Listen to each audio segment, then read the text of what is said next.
Good afternoon. Today is Wednesday, July 24th, 2024. Welcome to this month's edition of the Q&A Virtual Lunch Hour. I'm your host, Jason Killeen. Thank you all for attending, and we can go ahead and hop into the questions. Good afternoon, Jason. Our first question comes from Maurice C. What DCR record number needs to be on an employee's badge so I don't get a notice to correct? An record or a temp record number? Great question.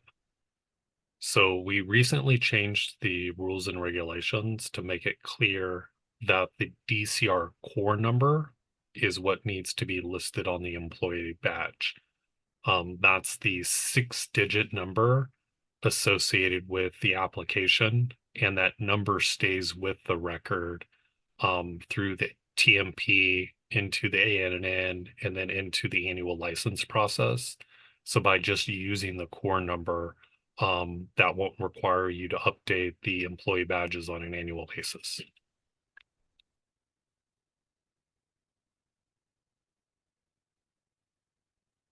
Our next question comes from Stephen R. If a pre-ICO dispensary, phase 1, is located in an MR1 zone, is the business required to relocate after December 31st, 2025, even if it is in full compliance with applicable laws? If a retail activity is located in an MR1 zone, because it was from a phase 1 business, that limited grandfathering expires on December 31st of 2025. If you have not relocated to a compliant location for any of the activities that don't comply with the zoning, you are ineligible to have your license renewed for calendar year 2026, and you'll have to cease operations at the location until you relocate to a new compliant location. So the December 31st, 2025 date is the latest the retail activity could be conducted with on-site sales in an MR1 zone. After that date, you will not be allowed to renew the license at that location, nor will you be allowed to operate. Basically, your license would just expire, and you could refile the expired license once you find a new compliant location. Thank you. Ariella J. asks, when will temporary approval certificates for 2024 be issued? I anticipate they'll be issued sometime next month. Our department has been working with the state on what information will be included on the different license types. And to the best of my knowledge, the state will be launching their QR code permitting in the next month or so. So we've pulled that out of our certificates, and they should be issued soon, either before or after the state begins to launch their QR code program. Question from Logan F. Does DCR have any intent to include a QR code to permit businesses for quick verification? We did, but we're no longer going to include a local QR code on our licenses because the Department of Cannabis Control is going to be launching their own QR code verification system, and that's going to be implemented statewide. So to avoid confusion, especially for customers, we're going to defer the QR code to the state, and we're just going to issue our licenses with local information. Our next question, not sure if you'll be able to respond to it, but let me give it a try. From Logan F. For an offshore company that manufactures vape hardware and wants to come to California and test the hardware with cannabis oils, but no sales, no manufacturing, what type of activity would this fall under? In short, oil is transferred in, used to test vape hardware, and then wasted. mean, the first question would be whether or not that activity is going to occur within the city of Los Angeles. If it's not occurring within the city of Los Angeles, you'll have to check with the state licensing agency as well as the local jurisdiction to find out what the permitting or licensing requirements are. Based on the activity that's kind of contemplated, at a minimum, you would need a non-volatile manufacturing license from the city if you're going to be loading cannabis oil into the vape cartridges.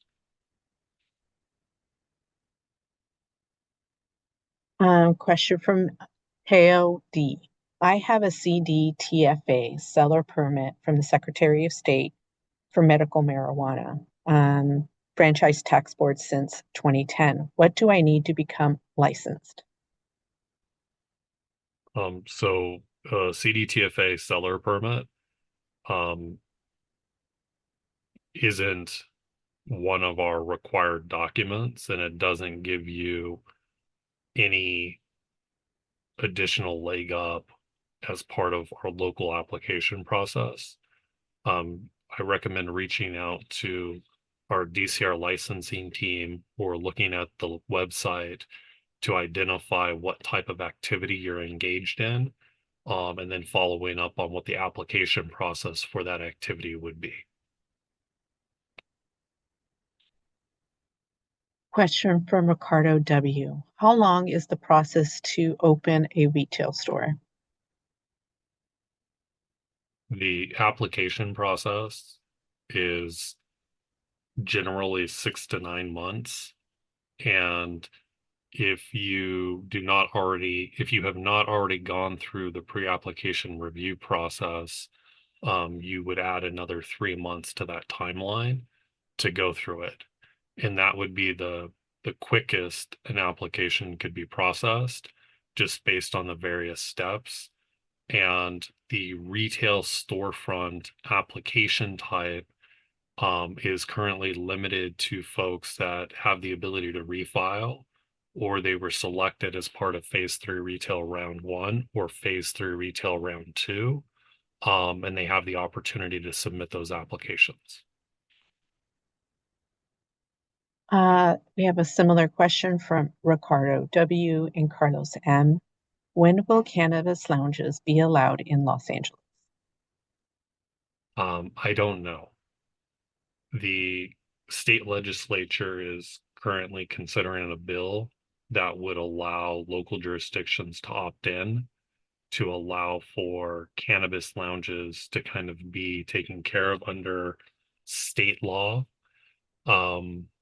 In parallel with that, or separately, it will take an action of the mayor and city council to authorize the Department of Cannabis Regulation to accept applications for cannabis lounge or on-site consumption activities. Thank you. Our next question from L'Oreal A. Are there financial/grant resources for application fee? Periodically, DCR gets grant funds from the state that could be distributed either for fee waivers, fee assistance, or direct financial assistance. Currently, we do not have any grant money to provide direct financial assistance, and the fee waiver, fee deferral is limited to certain applicants within the social equity program or who have provisional licenses. So if you're not an existing applicant or licensee, there's not currently grant funds available for fee waivers to assist new folks coming into the process. A follow-up question from L'Oreal. Is there continued education resources available upon receiving a license? There's information available on the website. We routinely do different webinars, and verified social equity individual applicants have access to the learning management system. And there's currently about 170, I would say, hours of content out there that's designed to help applicants and licensees. And the social equity team and vendors are always producing additional content for the LMS system. Amy P asks, what is the status of local CEQA approvals for distribution licenses? And then this follow-up, have they begun? Um, certain applicants,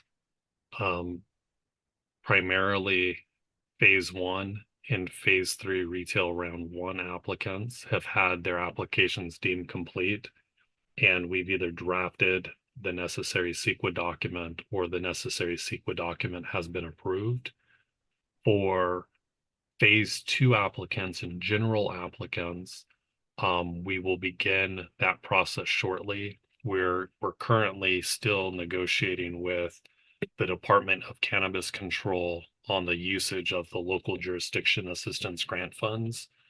The state has backtracked on what they believe the grant funds are eligible for. And to date, we've been providing fee deferrals to get people to those notices of complete application. And we don't have financial capacity to indefinitely grant deferrals. So we're talking internally about at what point we're going to begin to invoice applicants for the annual license application fees and additional fees that are due as part of that review process, that the state has said they will not allow us to use the grant funds for. So a big swath of our pipeline are going to be required to pay fees before they're going to be able to begin the CEQA approval process. So additional information on that will be forthcoming.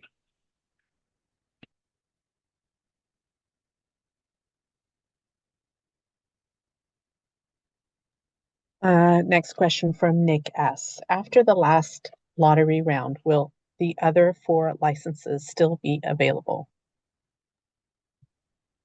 To the extent that the other 4 licenses are tied to non-storefront delivery, type 9, the type 6 license types for non-volatile manufacturing, nursery, cultivation processor, the distribution transport only, or testing licenses, yes, those license types are not subject to a finding of undue concentration.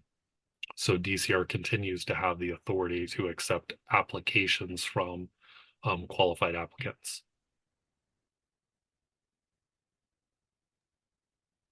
A follow-up from Nick asks, can DCR help us with lowering taxes 50% lower than what they are right now? DCR as a whole is supportive of policymakers providing commercial cannabis businesses with some form of tax relief, but DCR does not have the authority to lower the taxes from their current levels. That's something that at the local level, the mayor and city council have the authority to consider. And then, of course, at the state level, the governor and the legislature have the authority to consider that. DCR can behind the scenes advocate for it, but we actually have no formal role in the review of any legislation to lower taxes or approve any type of tax relief.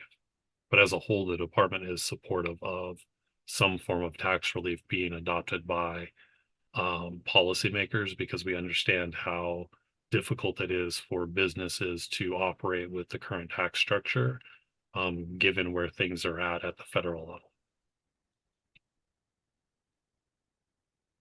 Ariella J asks, when will DCR issue the next batch of phase 2 annual licenses? And when can we expect DCR to issue more notices of a complete application for phase 2?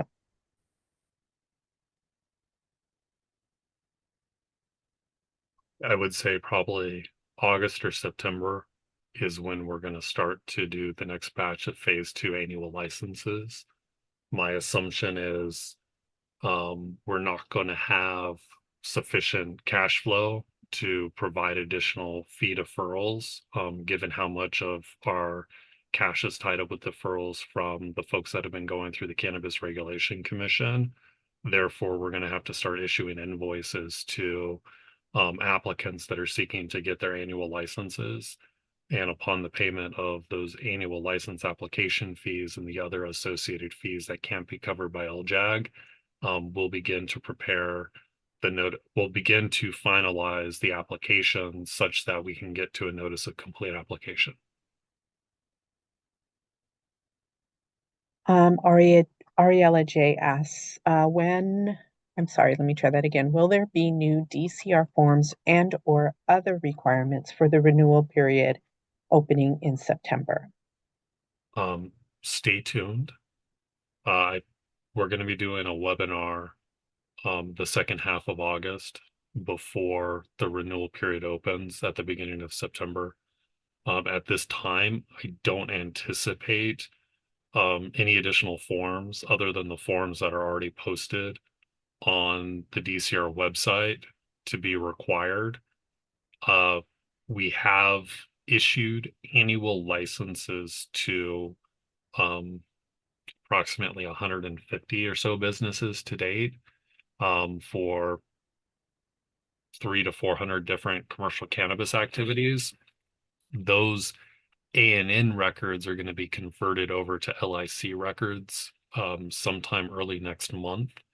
So the record that needs to be renewed will vary depending on whether or not somebody has a pending annual license application or if they've been issued an annual license.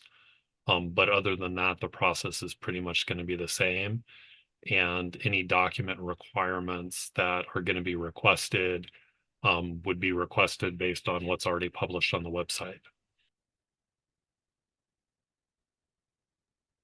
From Jorge T, how do new regulations released at the end of May affect applicants who are refiling?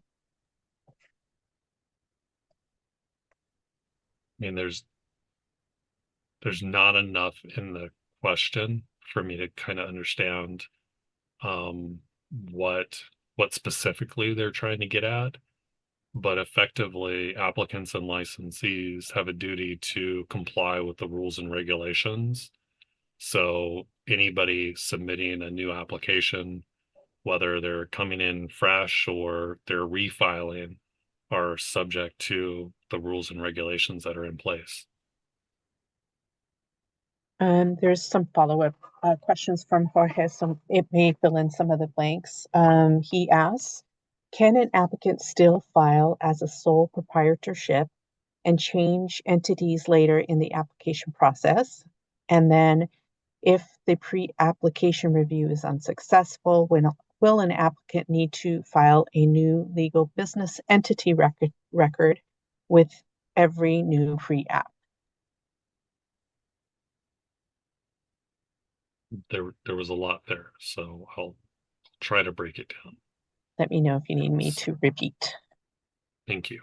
So if an applicant files as a sole proprietorship, the Office of Finance has a process. It's a one-time process that allows for that BTRC to be converted from a sole proprietor to an entity.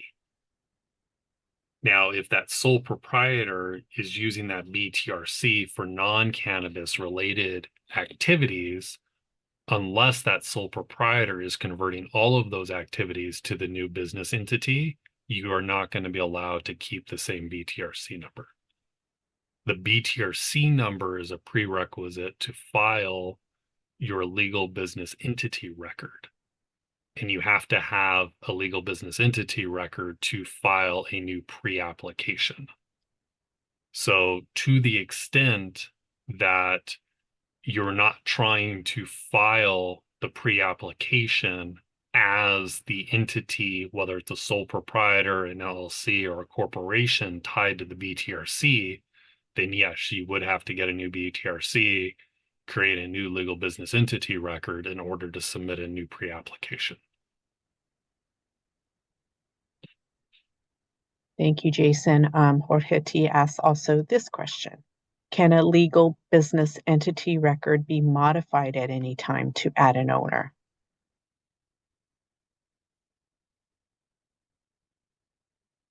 Yes.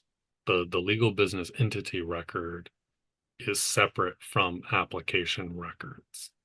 If you submit a ownership modification on the legal business entity record, that will pause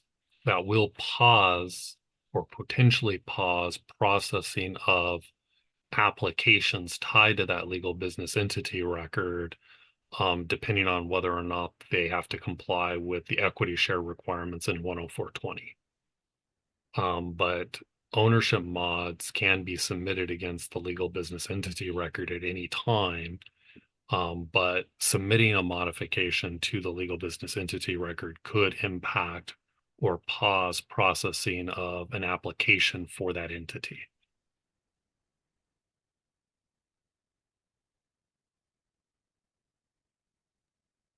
A question from Nicole M. We are a cultivation business. Our state license renewal is coming up in September. It seems we are not near transitioning our temporary to an annual license, city license, in time before the state license is up for renewal in September. How will this impact getting our annual state license? So you would have to renew your state provisional license prior to the September expiration date, and then it would be renewed through September of 2025. And before September of 2025, you would have to meet the local requirements to get your annual city license with the adopted environmental report so that you can meet the state's requirements for their annual process. Thank you, Jason. Next question from Nasir M. Please explain the benefit of social equity and who can benefit from the opportunities.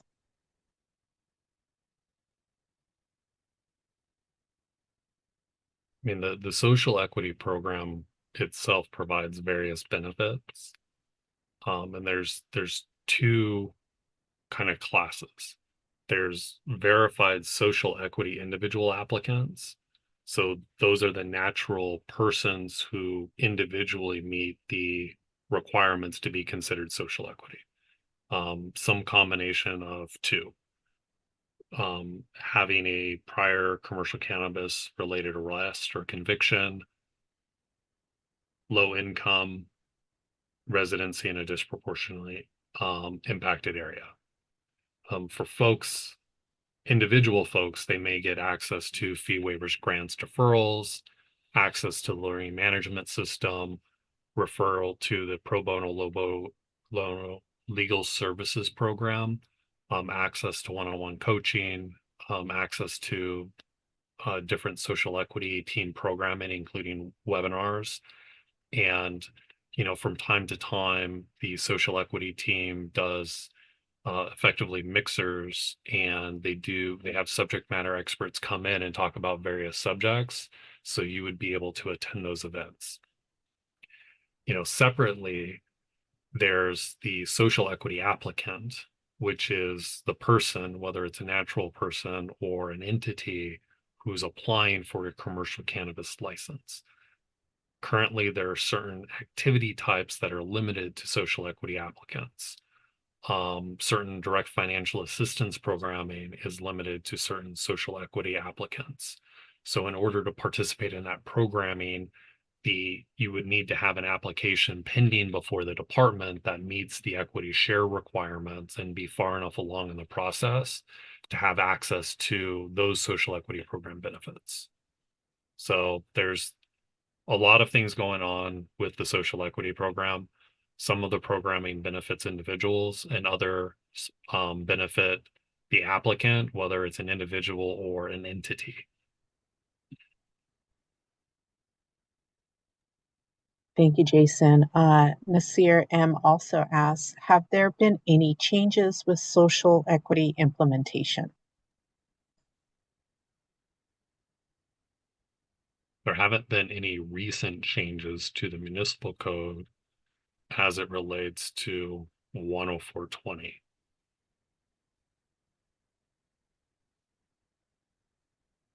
Okay, moving on. Sean S. asks, are there any plans for ad hoc committee to come up with plans for how to distribute grant monies? I mean, there's not a current plan to develop an ad hoc committee to distribute grant monies. How grant monies can be used and distributed is determined by the grantor. So, the state of California is currently the only grantor for cannabis related programming. So whether it's the governor's office or the Department of Cannabis Control, they create an application process where people can apply for grant funding to implement programs that are consistent with what the state determines those grant funds can be used for. But there is not like an ad hoc committee that would be called together to put together an application on behalf of the city to apply for those grant funds. And, once the city has applied for the grant funds, if the state decides to issue an award, there's a grant agreement that solidifies how those grant monies have to be used. And they can't be used for any other purpose without first getting the state to approve an amendment. Our next question from Ariella J. Will DCR require licensees to submit the updated 2023 versions of forms 4004, 4008 as part of the annual process or 2025 renewal application process? I would stay tuned. When we do the webinar in 2 or 3 weeks, we'll run through what the document requirements are going to be and whether or not folks have to submit updated forms. And I can better respond to that question at that time. So if we could just pull that and keep it for the August renewal period webinar, we'll have more information. I'll have slides to directly address this. Our next question comes from two individuals, Shady M and Carlos M. When is the next opening for retail licenses? I don't know. The department's intent is to put together our omnibus ordinance package for calendar year 2024 and submit that for mayor and council consideration in the near future. And part of that package is recommending creating a new lottery process to allow for folks to submit for consideration to participate in the next lottery so that we can exhaust the remainder of the application capacity we have for the retail storefront activity. And, again, that's going to be a policy consideration. So we hope to get that report out soon. And then it will be in the policymakers' hands about how quickly they'll consider the department's report and whether or not they agree with our recommendations. So stay tuned. This question comes from Shady M and Samuel M. Do you have any advice on how to find investors? I do not, and the department can't provide individual business advice. The social equity program does have different resources available. One of those resources are the online courses that talk about how to put together a business plan, as well as one-on-one coaching, where non-city partners can provide advice on business planning and how to make pitches to investors.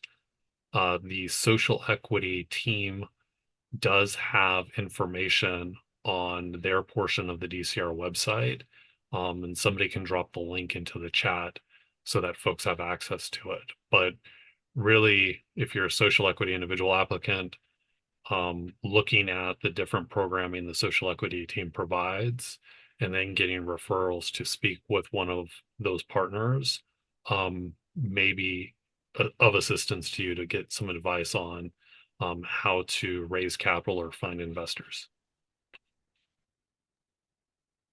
Thank you. From Diana E. If an applicant wants to submit an entity substitution request and substitute the entity record related to the record, should the owner submit an LBER application for the new entity before submitting the modification request? The answer is yes. The prospective entity is going to have a BTRC and an active LBER prior to us even considering a modification request to move the license from entity A into an application for entity B. So if you haven't received or obtained a BTRC from finance for the new entity and created the legal business entity record for that entity, you're not even going to be able to start the entity substitution modification request process. This question also comes from Diana. If the applicant received the public health permit, does he or she need to send it to the DCR to schedule an inspection? Yes, we don't get copies of public health permits from the county's Department of Public Health. So you will have to upload it to the corresponding DCR record for it to be on there. Separately, it depends on what inspection you're looking to achieve. So if you are eligible for temporary approval and you haven't received it, we don't require the public health permit for the initial inspection, but it's good to have. If you've been issued an annual license, then you do have to provide evidence that you've met that public health permit requirement. You have the corresponding certificate of occupancy before you can request a final inspection. So two different inspection types. One requires the public health permit, the other doesn't. But the one that does require the public health permit does require you to have been issued an annual license first. Next question also from Diana E. If the phase 3 round 2 applicant applying for a retail storefront license has already paid the annual license application fee, can they submit a modification request to update the ownership structure after DCR processes that payment? Well, again, it's two different records. So the annual license application is looking at the entity, the proposed business premises, where the activity would occur, and things related to that. Separately, there's the legal business entity record, and that's where the ownership structure and ownership and primary personnel information lives. So if you're trying to change the ownership structure, you'll have to submit that modification against the legal business entity record and then pay the corresponding modification fees. Phase 3 retail round 2 applications are subject to equity share review. So it will pause the processing of the phase 3 retail round 2 application until such time that the department makes a determination of whether or not the modification request complies with the municipal code, the rules and regs, and specifically the equity share review and ownership requirements.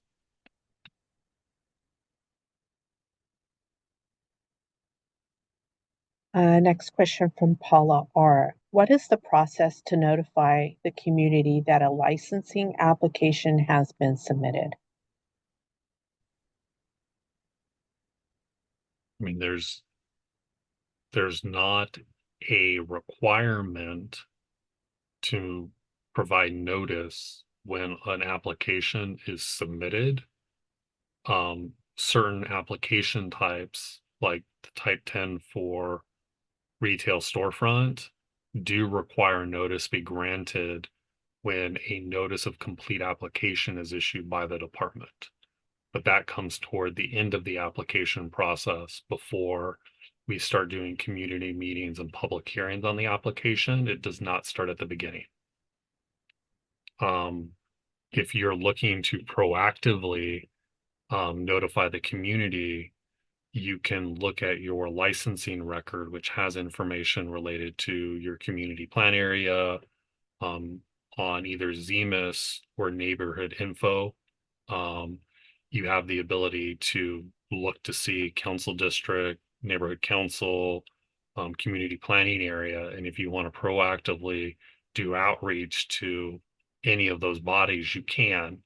But that doesn't relieve you of having to do the required notice once you get your notice of complete application.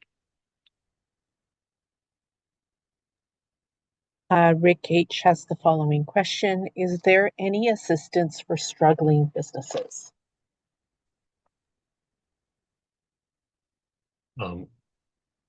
Social equity individual applicants can sign up for one-on-one business coaching, and that would give you the opportunity to talk to someone and potentially get advice on how to approach or navigate through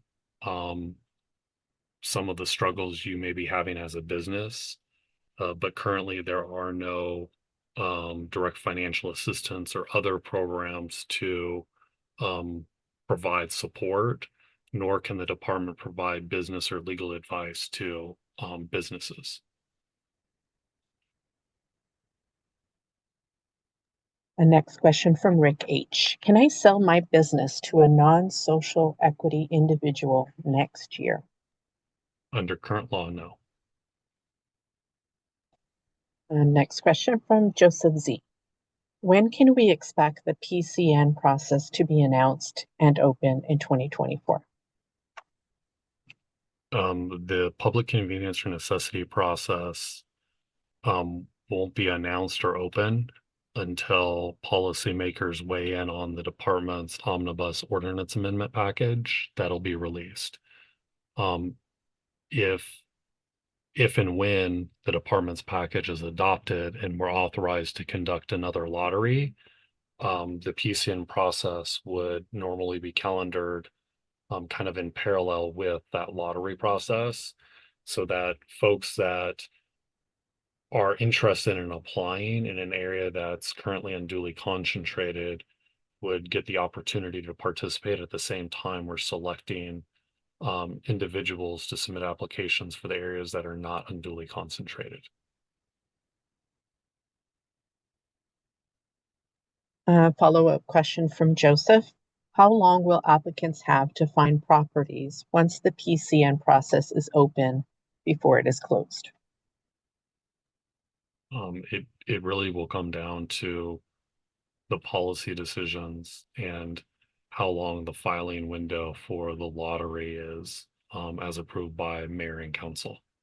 So again, those two processes really run hand in hand.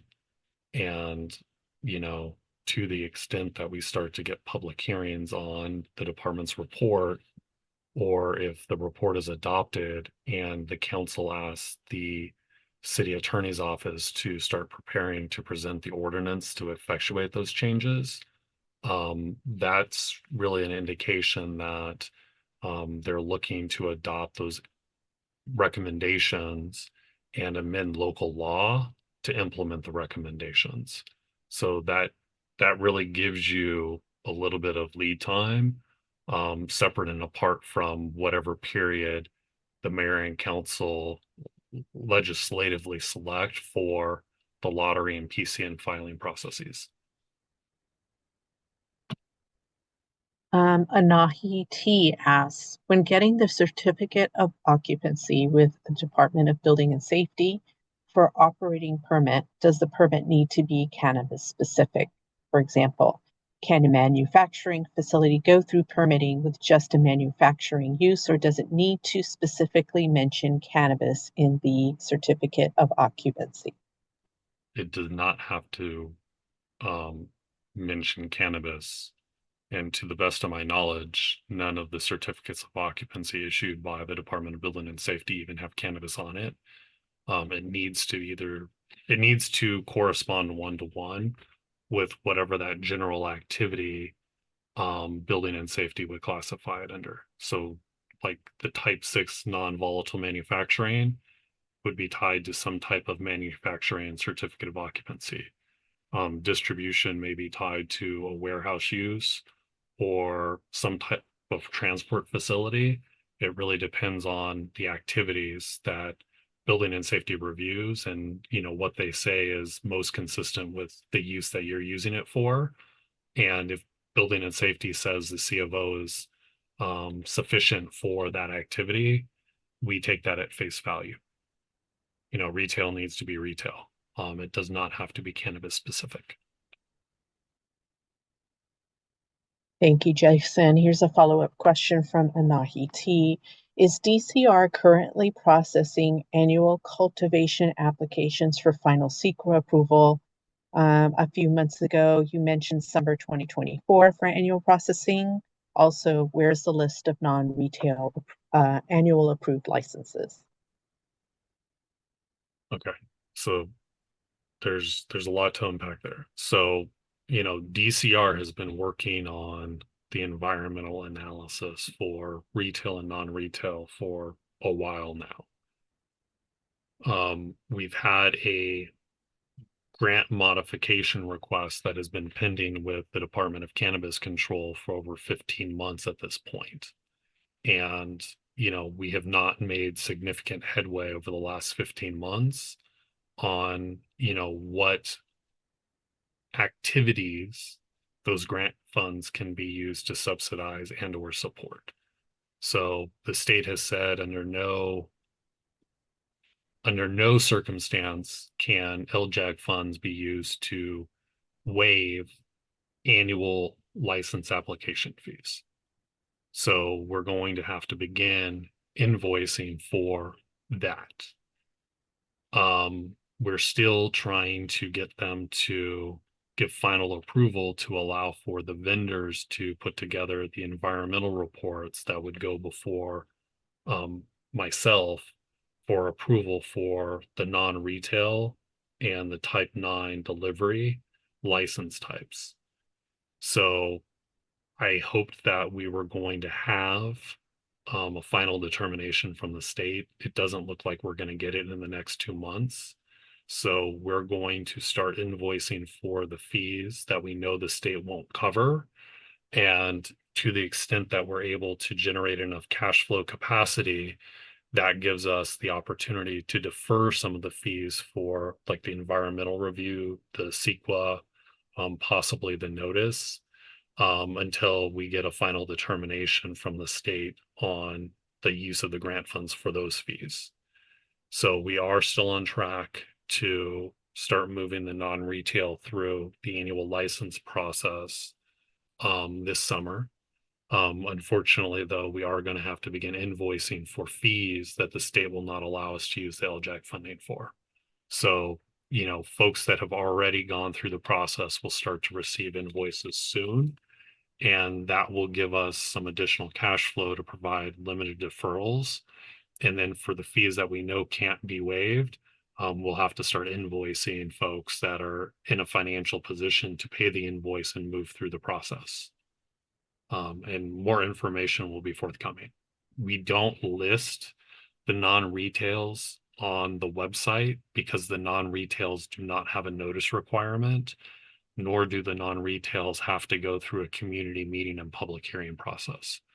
Effectively, once the notice of complete application is done and issued, the staff report is complete. I review the final staff reports and environmental review. And if there's any changes that need to be made, they go back to the licensing analyst. And if the file is complete and ready for approval, I can sign off and approve it. From Ali R. Question is, when will CEQA be completed for distribution and manufacturing type 6? I hope Ali was listening to my response to the last question because it's the same for this question. Effectively, folks will begin to get invoices for the non-retail activities, they'll have to pay the corresponding fees that DCC has said LJAG funding can't be used for. Hopefully the payment of those fees will give us cash flow to defer some of the other things for like the CEQA review, the notice of categorical exemption, etc., while we wait for the state to give us the final determination on fee waivers for those activities. But there are no guarantees, and that the LJAG grant period expires next June.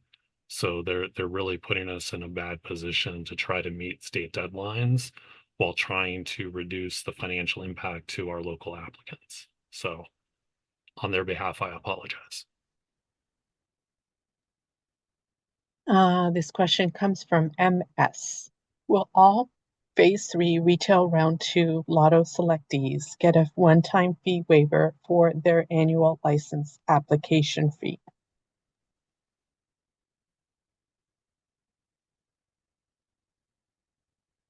Not for, it won't cover all of the annual license application fees. There was a tranche of money that we were able to generate fee vouchers for, specifically for the Phase 3 Retail Round 2 applicants. The voucher was for a fixed dollar amount. That grant is administered by the governor's office. Certain fees like the social equity individual applicant verification and the pre-application review fees are not eligible for waiver under their program based on guidance we got from the state earlier this year.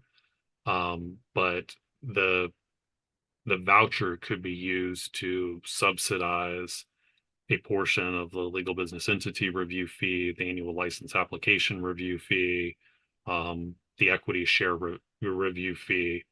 But between those three fees, the applicant's going to have to pay some amount because the full voucher amount would be exhausted. And if they've used any of the voucher amount for, the pre-application review before we got the updated guidance or the social equity individual applicant verification, those monies have already been expended, which further reduces the amount that could be applied to new fees. Thank you. Another question from MS. Do the rules and regulations require retailers to have a physical security guard on site during business hours? A physical security officer is required on site during business hours. Thank you. Again, from MS, has DCR submitted their proposed amendments to the City Council yet regarding cultivation licenses? The amendments have not been submitted yet, but the report will be forthcoming. I hope it's going to be coming out in August. So I'm currently working on incorporating different stakeholder language for some of the proposals. And then I've got to work with the Office of the City Attorney's Office to make sure that it's something that their office would be able to implement and or draft ordinance language for should the mayor and council adopt it. Question from MS. Do you have any status updates on final pro rata disbursements of the most recent seed grants? I do not have an update. I would recommend reaching out to the social equity team because that pro rata disbursement is most likely going to be tied to a specific grant recipient. One of the kind of the changes with the administration of the cannabis equity grant issued by GoBiz is, of course, how much money can be used for administrative purposes versus direct technical assistance. And again, based on updated direction from the grantors, they consider administration and issuance of grant funds to be an administrative action, not direct technical assistance. So we no longer have a pot of money to have a third party vendor administer the distribution of grant funds. So my understanding is the social equity team has been working with grant recipients to get them enrolled in the city's financial management system so that funding could be dispersed to them without the use of a third party. But again, this question is best answered directly by the social equity team because they're in the weeds on this issue day to day.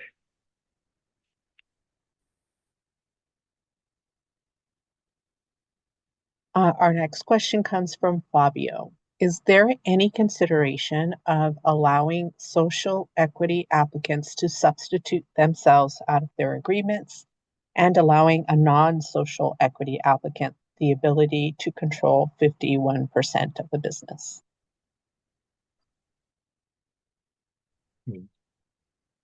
DCR's report will include recommendations to allow for equity, social equity to be transferred to a non-social equity individual. It's something that policymakers will have to consider. So if that's something you're supportive of when the department's report comes up for its public hearing, you may want to participate in that public hearing process to voice your support or opposition to that idea. But currently, the law does not allow for that. Next question from MS. If a retailer that is currently not operational and is scheduled for a CRC hearing, but their local neighborhood council wants DCR and the CRC to continue the hearing solely due to the fact that they are not operating, is that sufficient reason to continue the item? I mean, I can't speak for the Cannabis Regulation Commission. They're an appointed body independent of the Department of Cannabis Regulation. From the department standpoint, the operational status is separate and apart from the processing of the application and whether or not the applicant has met the requirements for them to be considered and issued a notice of complete application.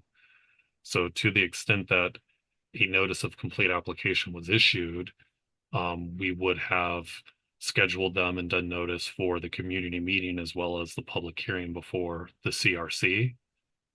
So from the department standpoint, we would issue a report based on the CRC hearing schedule.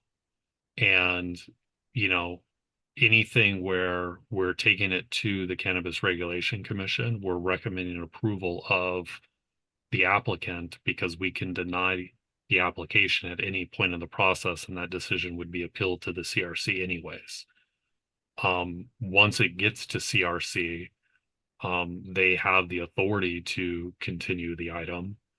I know a neighborhood council had transmitted a letter asking for the item to be delayed because they felt that they didn't get proper notice previously. And that's something that, the commission postponed hearing for 2 weeks to make sure that notice was properly provided, which it was. But I can't speak for them. The department would not request or postpone the issuance of the report just based on feedback from the neighborhood council. But it is within the commission's purview to do that. Hopefully that helps. Thanks, Jason. I believe this is the last question for this session, or at least in the queue. From MS, do you believe that DCR compliance will be able to facilitate all of the 2024 annual compliance inspections which applicants have paid for? Yes. And the compliance team is growing as part of the budget process. 2 additional special investigators were authorized. So we're working with the personnel department to get those positions allocated. So the director of compliance, Rocky Wiles, can fill those positions. And then also as we transition annual license applications into annual licenses, members of the licensing team are transitioning over to the compliance team to build bandwidth to continue to facilitate additional annual compliance inspections. So we'll have a core licensing team always to process new applications, finish out the pipeline, process modifications. But as we wind down application processing and we have more annual licenses that do require those annual license compliance inspections, more folks will be added from licensing to the compliance team to make sure we keep up with that workload. So there's going to be a lot of inspections happening over the next 5 months. Thank you, Jason. That's the last question I see in the queue. Thank you so much. And I guess this is a great segue because the compliance team is going to be doing a compliance inspection 101 webinar. And that's going to be held on August 7th from 5 p.m. to 6:30 p.m. And they have a banner up on the DCR events page that allows for folks to RSVP and participate in that webinar. So hopefully folks take advantage of that. With that, our next Q&A virtual lunch will be on August 28th, 2024 at noon. So Wednesday as usual. I want to thank everybody for coming today, and I hope this session was helpful. Have a great day. Bye, everybody.